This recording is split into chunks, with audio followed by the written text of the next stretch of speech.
नमस्कार, आप सभी का बहुत बहुत स्वागत है आज इस वीडियो में।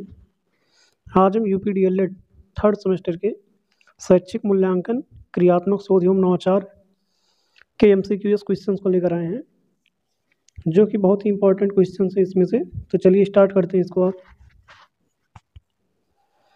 पहला प्रश्न हमारा है कि उपचारात्मक शिक्षण में प्रमुख रूप से चयन किया जाता है शिक्षण नीतियों एवं युक्तियों का, पाठ्यक्रम का, मूल्यांकन प्रणाली का, मूल्यांकन उपकरणों का। तो उपचारात्मक शिक्षण में जो है प्रमुख रूप से ये चयन किया जाता है ऑप्शन नंबर ए, शिक्षण नीतियों का। ऑप्शन नंबर ए इसका राइट आंसर हो जाएगा। दूसरा प्रश्न हमारा है, प्रार्थना स्थल की गतिविधियों में मुख्य नवाचार क्या होता है? ड्रम, संगीत, आवावा दोनों या इनमें से कोई नहीं।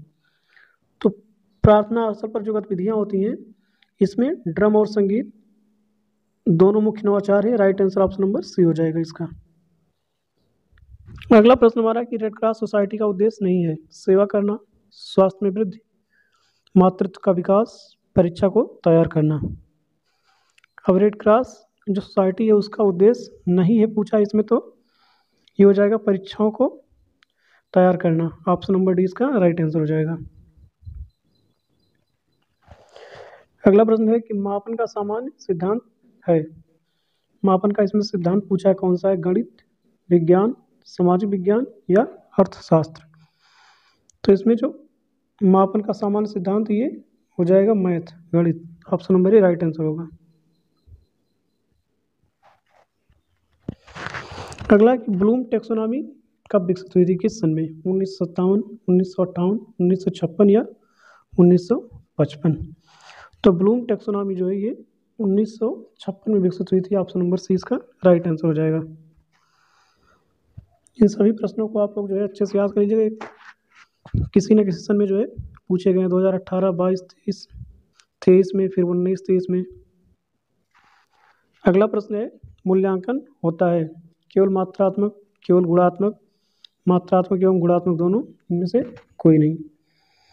तो मूल्यांकन जो होता है ये दोनों होता है, मात्रात्मक और गुणात्मक। ऑप्शन नंबर सी इसका राइट आंसर हो जाएगा।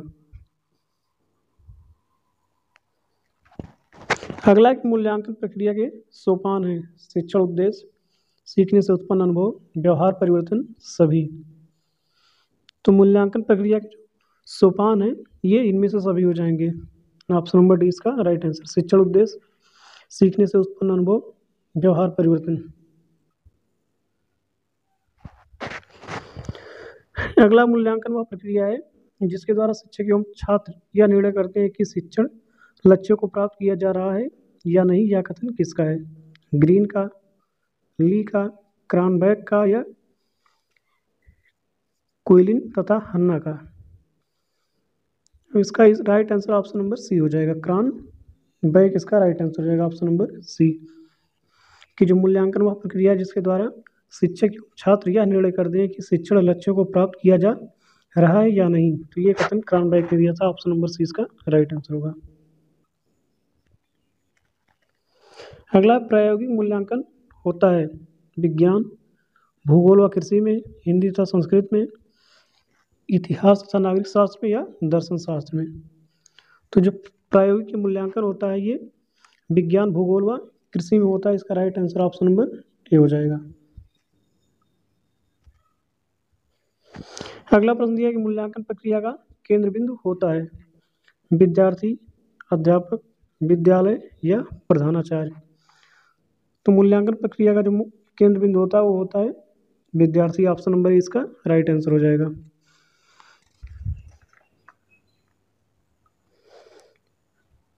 अगला प्रश्न है, शिक्षण अधिगम प्रक्रिया में नवाचार है अभिक्रमित अनुदेशन, टोली शिक्षण, खुला कक्षा कक्ष, उपयुक्त, सभी। तो इसमें right answer option number D हो जाएगा, उपयुक्त सभी।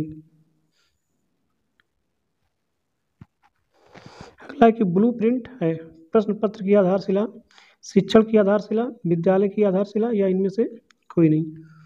तो ब्लूप्रिंट जो है ये प्रश्न पत्र की आधारशिला। इसका राइट आंसर हो जाएगा ऑप्शन नंबर ए।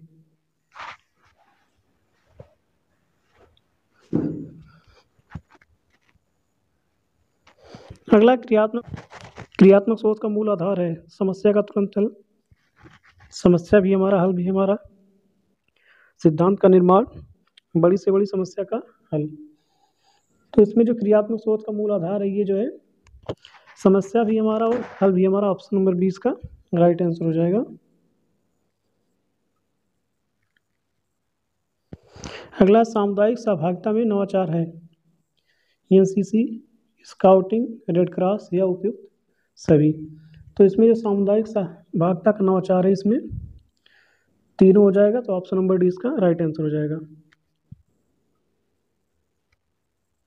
अगला दिया कि बचाव निदान का उच्चतम स्तर है, ये कथन किसने दिया है? टीपी नन ने या क्रॉनबेक ने या फिर मरे का है या फिर रॉस का है? तो ये जो बचाव निदान का उच्चतम स्तर है ये जो है टीपी नन का, ऑप्शन नंबर ए इसमें राइट आंसर हो जाएगा। अगला प्रश्न हमारा है निम्नलिखित में से किसका संबंध मूल्यांकन के भावात्मक पक्ष से होता है? सूचनाओं का, तथ्यों के व्यवहारिक प्रयोग का, या फिर तथ्यों के विश्लेषण का, या रुचियों का? तो इसमें जो है रुचियों का होगा, इसमें राइट आंसर हमारा ऑप्शन नंबर डी हो जाएगा कि जो विकास का संबंध मूल्यांकन के भावात्मक पक्ष से होता है उसमें रुचियों से इसका संबंध होता है मूल्यांकन का।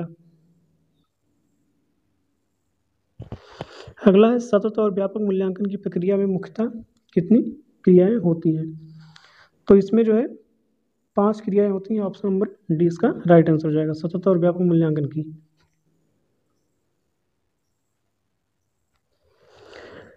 अगला है यह किसका कथन है कि क्रियात्मक शोध का तात्पर्य उस प्रक्रिया से है जिसके द्वारा अभ्यासकर्ता अपने निर्णय एवं क्रियाओं का मार्गदर्शन, संशोधन तथा मूल्यांकन करने के लिए अपनी समस्याओं का वैज्ञानिक ढंग से अध्ययन करता है।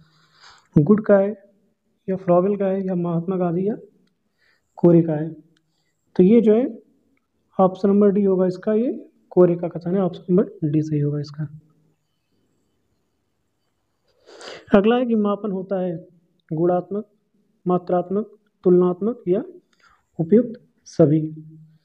तो मापन जो होता है ये मात्रात्मक होता है, ऑप्शन नंबर बी इसका राइट आंसर हो जाएगा। अगला है व्यक्तित्व के सभी पक्षों का मूल्यांकन किया जाता है सतत मूल्यांकन द्वारा, इकाई मूल्यांकन द्वारा, दक्षता आधारित मूल्यांकन द्वारा या व्यापक मूल्यांकन द्वारा? तो ये जो है व्यापक मूल्यांकन द्वारा व्यक्तित्व के सभी पक्षों का मूल्यांकन किया जाता है, तो ऑप्शन नंबर डी इसका राइट आंसर हो जाएगा। अगला प्रश्न ज्ञान, बोध व अनुप्रयोग का संबंध मूल्यांकन के किस पक्ष से है? संज्ञानात्मक, भावात्मक, कौशलात्मक या सभी? तो इसका ज्ञान, बोध व अनुप्रयोग का संबंध जो है ये संज्ञानात्मक पक्ष से है, ऑप्शन नंबर ए इसका राइट आंसर हो जाएगा।